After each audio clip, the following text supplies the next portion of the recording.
I'm not sure if it was that I needed to have drunk one more glass of wine than I did while watching Total Bellas tonight, or one fewer, but it was one of those. Beyond that, I'll be honest, I don't even know what I could say about this episode that could be entertaining because it's such a downer. Like, to recap, Brian is sad because his career's over. Bree is sad because Brian's sad. Nikki is sad because Brian and Bree are sad. John Cena hands out a bunch of wisdom because John Cena. And then there's, a Bella family fight that you got to stick in there because that's what they do. For those of us who love Daniel Bryan, which is everyone in the world except for Vince McMahon, I guess, this episode is so far the heartbreaking cherry on the heartbreak sundae that was served to Daniel Bryan at the end of his career.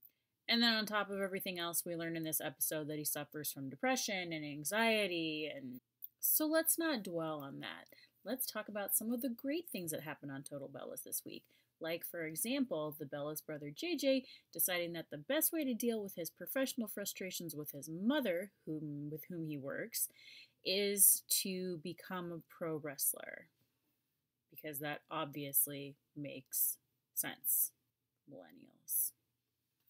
And because this is JJ Bella, or because this is TV, or because some combination of both, this is TV because this is JJ Bella. Anyway, he goes to John Cena and asks him to help sort of grease the skids for him at WWE. Cena's not cutting him any breaks because Cena never cuts anybody any breaks. Suffice to say, JJ's time is not now. We do get to see Daniel Bryan go to high tea, which has a certain fish out of water appeal. And there's a little WWE Easter egg when they go to the Performance Center. Sami Zayn shows up and super geeks out about things like neck surgery and pretending to be an animal with Daniel Bryan. So there is that. Also, there are manatees.